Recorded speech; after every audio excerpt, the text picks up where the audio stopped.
really bad, but that happens. Being a step parent, can I just say this, my sister? Being a step parent, I think, takes great, great wisdom, especially when it comes to disciplining.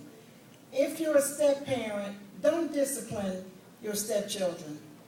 Leave that to the biological parent, especially in the first few years. I always say, let the biological parent discipline their own children the first few years. Why is that, Sister Mac? Because you're trying to establish relationship. Right, that's good. You want to establish a relationship with that child first. That's what you want. When you discipline, children are more apt to take discipline more readily from their own biological parent. You are what they call the intruder. So you're trying to establish a relationship. To me, in the first few years, the step parent should be very laid back in the area of discipline. I think the biological parent should primarily take care of discipline. But what if that parent is kind of, permissive, just that kid, that parent is not one that disciplined, that's not, correct, and the situation goes on and on and on. And here's the thing, Sister Lane. Mm-hmm. If you don't have a good marriage, when you have a blended family, you gotta have a great marriage. Okay. If you don't have a great marriage, you're not gonna have a good family. Mm-hmm. Bottom line. And here's the thing: step parents, you gotta be on the same page. If you're not on the same page when it comes to discipline, you're gonna have problems. And don't do it in front of the kids. Mm-hmm. Don't discuss discipline in front of the children. Don't do that, saints. If you're going to have a discussion, do it in the bedroom, do it in the driveway, do it at the drive-through. But don't discuss discipline in front of the kids. If you have something to say it privately to your mate, and let your mate know, hey, this is a little lax and we need to tighten up on A, B, C, and D. Do it privately, not in front of the children.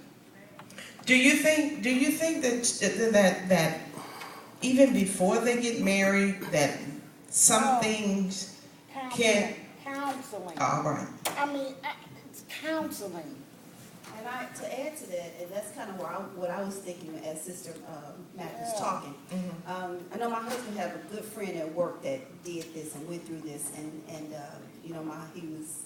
my husband always tried to give him some good advice, but the most important thing is when you know you have a blended family, when you're dating or going through that whole pre-marriage time, there needs to be some serious and some very honest communication about how these families are going to be blended and how they're going to be handled. All of that should be just hashed out very thoroughly before you even enter into marriage, because I know in my husband's friend situation, the mother don't like his son, and then, she don't like his son, so she's always on his son. The son feels like, just all of that. But that should have been understood.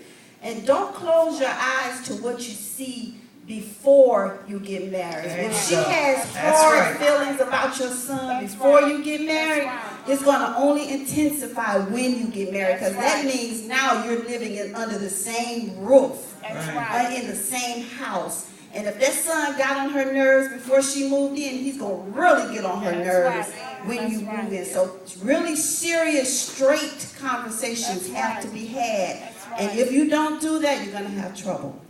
Can I just say one Yes. more thing, Sister Lane?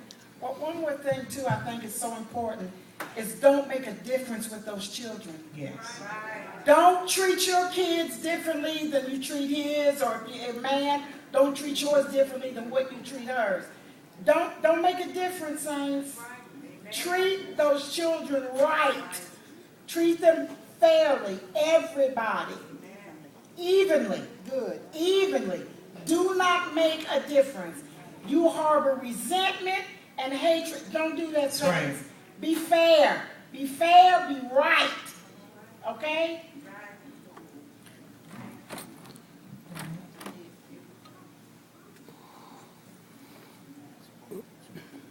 Sister Elaine knows I'm participating, but Yes. I'm participating from the rear. Yes. As a 33-year educator, I have seen the good, the bad, and the ugly. And the key to a blended family is communication. And the communication has to begin, as Sister Sandra said, long before the marriage begins. Yes. There has to be discussions of all the things that you deal with when it comes to children. Now, I have an extremely wonderful example. I have a niece that is in a blended marriage. It is a beautiful relationship between husband, wife, and the children. To the extent that when you do things as a family, it has to be established that every person is part of that family. That's right. The children from the husband, the children from the wife, and the children you have together, we are all one family. To the extent my little nephew, who had a different last name, they would have these discussions and they would say, the Tucker family. So finally one day he came and he says, Mommy, I want to be a Tucker. Because this is my family. So, the blendedness, and it's through a process of communication. There was a little girl involved, and the love that the mother, who was not her biological mother, bestowed upon this little girl.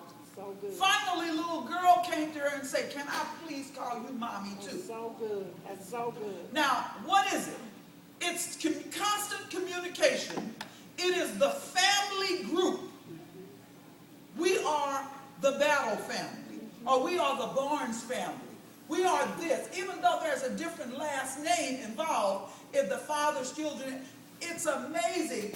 In this household, this is what we believe. And that does not take away from the other biological parent's household. So when you are going to the other biological household, you cannot control what happens at that household. You can only control what happens in your household. And you have to make sure that you do not make negative comments about the other parents. There you go. So good. Communication, love is key. Because when in that household, that child of another parent has to hear negative comments, and you even have to be careful what you're saying in your bedroom. That's right. Because the walls are not concrete.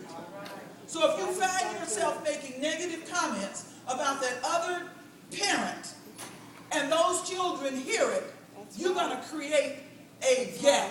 That's right. So proper communications and the overflow of love. Discipline, there should be a discussion, as Sister Sandra and Sister McNeil both said, a discussion of how discipline will be handled. Right. That's right. And now, in some homes, as depending on the age of the children, if the children are very young, then it's easier to build that discipline aspect of all parents. If those children are teenagers, then you have to take it slower. I think it is too. And then it does, again, the parents communicating, and then the biological parent being the initiator of the decision that has been made with the parents behind closed doors. So it's not like it's just coming. For instance, if you're a stepmother, you don't want your stepchildren feel like everything is coming from you. You're the medium. Right. That's good. So it has to come from that biological parent. That's good. And the discussion has already been held. That's right. So they don't see it just coming from my step-parent. Right. It's coming from my parent. That's right. So, and it takes two strong people It really does. to make a blended family work. It's true. But I have seen the good, the bad, and the ugly. And the good prevails over love and good communication. All right. So good. So, I'm just going to play the devil advocate. So now, you got this blended family and all this good stuff been said. But now, when one of the parents say we're going to deal with teenagers in the blended family right now. And you left the discipline to the biological parent. But there's chores and things to be done, and say that the father gives the mother's biological children a directive. Okay, take out the trash. Teenager, used to talking back to mama, says, I'm not going to do that. I'm not going to do that. Well, now you got this man, dad. How do you think he's going to deal with that? And do he go to the parent and say, I told so-and-so to take the trash out, and they said they're not going to do it. They're talking back to me. Is that the way to handle that? How do you handle that? Because I've seen children rise up and tell their parent, because they feel like they don't have to, because you're not my daddy. Well, I feel those. I still feel in that situation. I think when a kid feels that you're really trusting and you are fair and you're honest and you're straightforward with them, I think they'll be able to receive you. So in my mind, if daddy sees that, because most men, especially if it's a teenage son, don't want that son talking to his wife any kind of way or disrespecting his wife. But I think in that case, I think you have to still have some love, a lot of love, and a lot of patience. But I think that dad should sit down, man to man, and talk to that son. And I think the kid will understand that a lot of times, men being men, a lot of times they are like, you're not going to be talking to my wife like that. Then it goes into that side of it. And instead of sitting them down as men and say, hey man, listen, that's your mother, and that's my wife. And I'm going to tell you, I don't appreciate you talk, and just talk to him like a man. And even though he's a teenager, but just talk to him. And I think that'll, turn away the wrath, right? A soft answer, turn it away wrath. Sometimes we have to use different methods to get our points over, because a lot of times you go at them with anger, anger is going to come back. I think so, Sister Lynn, too. I think sometimes, like I said before, kids are put in positions that I think sometimes even kids feel that if they like their step-parent, they have divided loyalty. That if they like their step-parent, they're doing something wrong to their other parent. That the father or the mother's divorced from. They feel guilt about it. That, I shouldn't like her. She's not my mother. That's my mom over there, Or sometimes the person that we divorce reinforces that when we see it. You remember, I'm your mother, not, Anna, not I am your mother. What we do to our children sometimes is so diabolical. Love, as Sister Carol said, love just grows. There's room, saints, for everybody. If your husband or your wife remarries, doesn't mean that you're any less mom or any less dad. Doesn't mean that.